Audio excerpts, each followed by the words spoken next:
How many times have you opened your computer only to be bombarded by a browser you never asked for, begging for your attention like a desperate ex?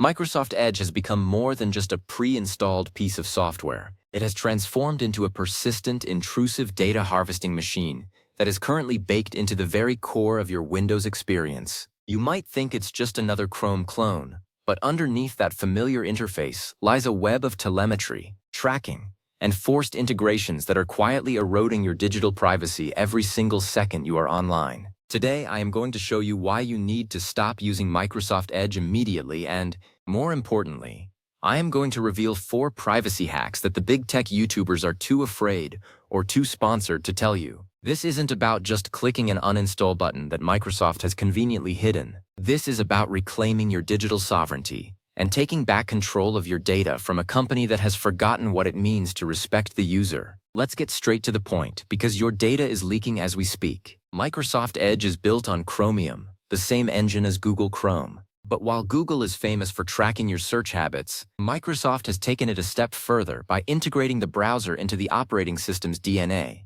This means Edge isn't just watching what you do on the web, it's watching how you interact with your files, your search bar, and even your startup routine. Every time you type a query into the Windows search bar, Edge is there in the background, phoning home to Redmond with your metadata. They call it improving the user experience, but in reality, it is a gold mine for their advertising profiles. The sheer amount of telemetry that Edge generates is staggering compared to privacy-focused alternatives. If you value your privacy, Edge isn't just a suboptimal choice, it is a liability.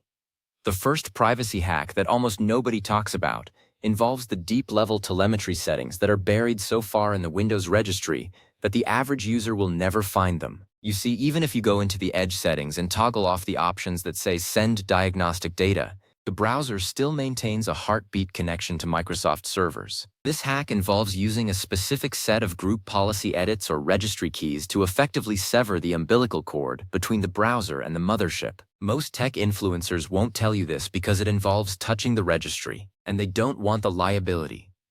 But if you want to truly stop the flow of data, you have to go to the source. By disabling the experiment and configuration service and the telemetry reporting service at the system level, you aren't just telling Edge to stop tracking you, you are removing its ability to do so. This is the difference between asking for permission and taking control. Why is Microsoft being so aggressive with Edge? It's because of the Browser Wars 2.0. Data is the new oil, and the browser is the oil rig. If Microsoft can keep you in the Edge ecosystem, they can feed their AI models, refine their Bing search algorithms, and sell highly targeted ad space within the OS itself. Have you noticed the news feed on the Edge new tab page? It's a curated list of clickbait designed to keep you scrolling, with trackers embedded in every single thumbnail. Every click you make on that page is a data point for Microsoft. They are turning your workspace into a marketplace, and they are doing it at the expense of your PC's resources and your personal privacy. It is time to stop being a product and start being a user again. This brings us to our second privacy hack, which is the selective blocklist method for Edge's internal background processes. Even when you close Edge, it doesn't really close. If you open your task manager right now, you will likely see several Edge processes running in the background. They are there for startup boost and to keep background extensions active, but they are also there to keep collecting data. This hack involves using a third-party firewall tool or a simple host file edit to block the specific IP ranges that Microsoft uses for Edge telemetry. By blacklisting these specific domains, you allow the browser to function for the few tasks it's actually required for, like some government websites that still demand it, while preventing it from ever communicating with Microsoft's data collection servers. It's like putting a gag on the browser. It can still work, but it can't tell secrets about you to anyone else. You might be wondering why your favorite tech creators aren't screaming this from the rooftops. The truth is complicated.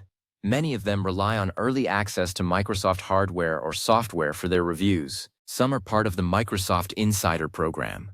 There is a silent pressure to stay within the lanes of what is considered acceptable criticism. They will tell you that Edge is fast or that its vertical tabs are cool, but they won't tell you that it's essentially a piece of spyware that you can't easily remove. But that's why we are here. We don't care about the corporate invitations. We care about the people who are tired of their computers feeling like they belong to a corporation instead of themselves. The third privacy hack is one that is particularly powerful for those who still need to keep Edge on their system for compatibility reasons. It involves the use of a sandboxed profile that is wiped automatically every time the browser is closed. By configuring Edge through command line arguments or a custom shortcut, you can force it to run in a mode where no cookies, no history, and no local storage are ever saved to the disk. More importantly, this mode can be coupled with a custom DNS provider that filters out tracking at the network level. Most people think incognito mode is enough, but incognito mode doesn't stop the browser from identifying your hardware through fingerprinting. By using this sandboxed profile hack, combined with a DNS like NextDNS or Pi-hole, you can strip away the browser's ability to recognize you from one session to the next. You become a ghost in the machine. Microsoft's latest strategy is to use AI to justify even more data collection. They've integrated Copilot directly into the Edge sidebar. On the surface, it's a helpful assistant, but from a privacy perspective, it is a nightmare. To give you helpful suggestions, Copilot needs to read the content of the pages you are visiting. It needs to understand your context. This means that everything you do in the browser is being analyzed by an AI model in the cloud. Think about that for a second. Your banking information, your private emails, your medical searches.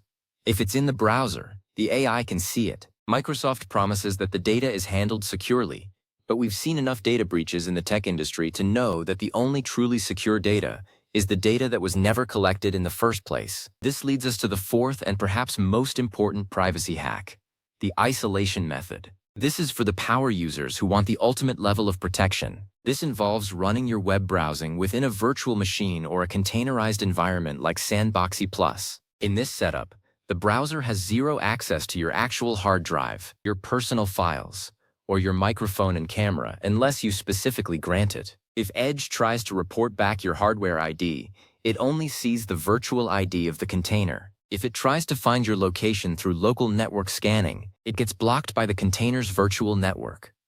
This hack effectively builds a wall around the browser. It allows you to use the internet without the browser ever having the chance to peek into your real life. It is the gold standard of privacy, and it is something that tech YouTubers rarely mention because it takes more than 5 minutes to set up. But isn't your privacy worth more than 5 minutes of your time?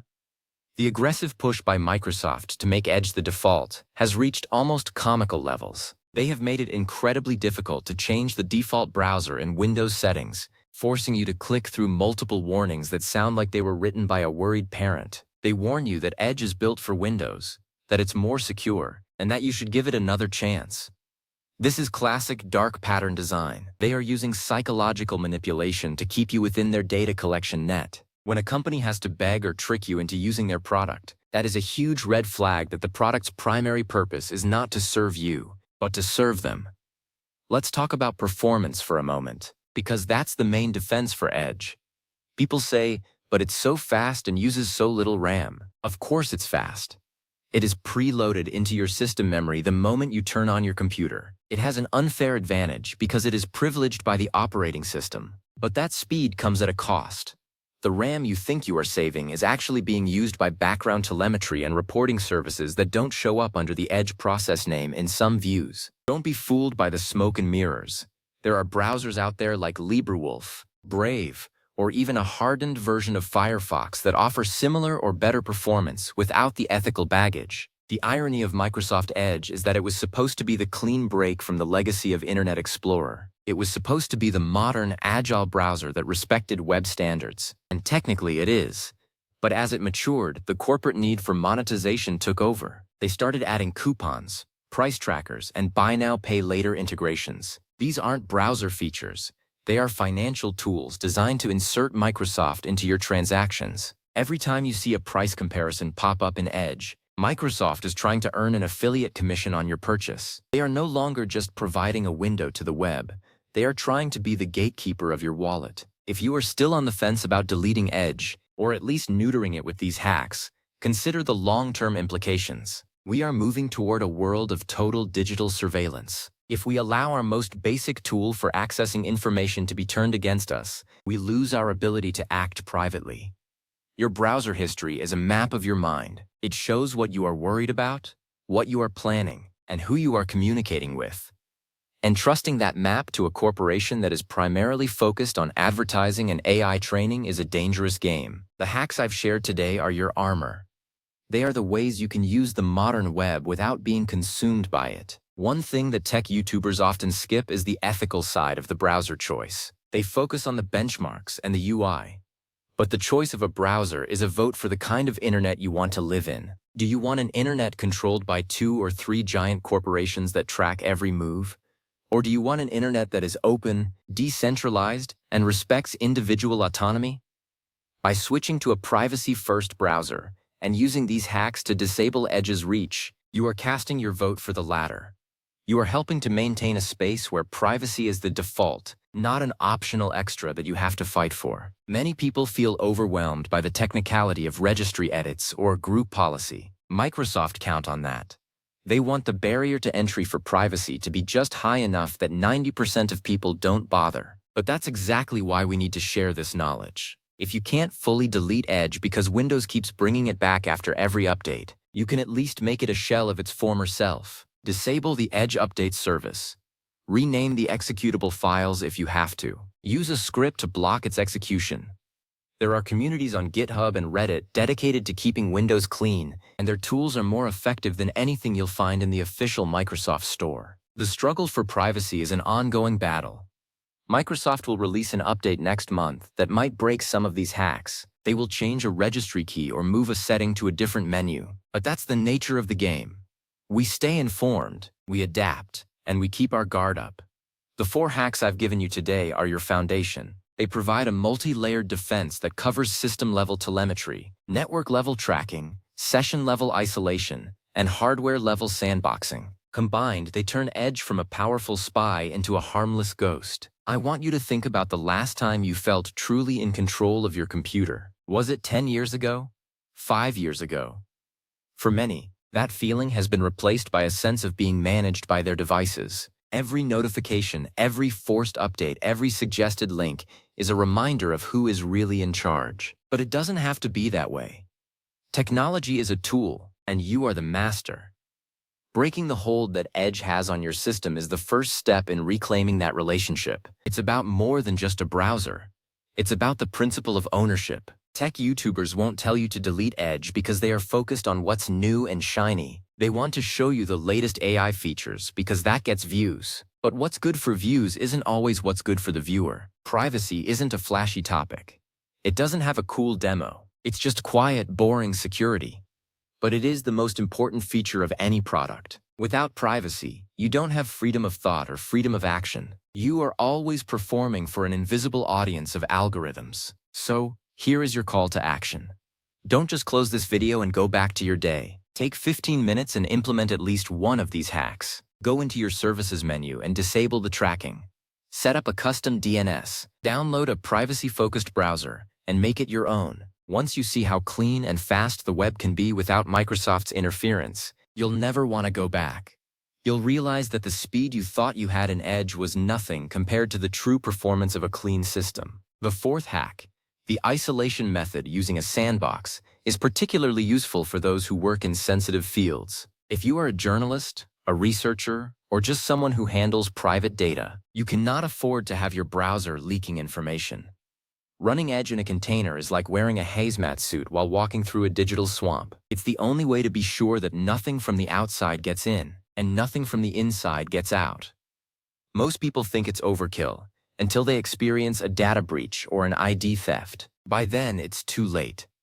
Microsoft's monopoly on the desktop has allowed them to get away with things that would never be tolerated in a truly competitive market. If there were 5 operating systems all fighting for your attention, they would be tripping over each other to offer the best privacy features. But since Windows is the default for billions, Microsoft feels they can dictate the terms. Our only power as consumers is our ability to say no, to say, I see what you are doing, and I choose not to participate. Deleting Edge, or at least disabling it to the point of irrelevance, is a powerful way to exercise that power. We also have to consider the environmental impact of bloatware. Every background process, every telemetry heartbeat, and every auto-playing video in the Edge newsfeed consumes electricity. On a global scale, The billions of hours that Edge processes run unnecessarily contribute to a massive amount of wasted energy. A lean, clean system isn't just better for your privacy, it's better for the world. It's about efficiency in all things. Removing the bloat is a win-win for everyone except the people trying to sell your data. As we move toward Windows 12 and beyond, the integration of the browser and the OS will only get deeper. We are hearing rumors of a cloud-based Windows where your entire desktop is a web stream. If that happens, the browser will literally be everything.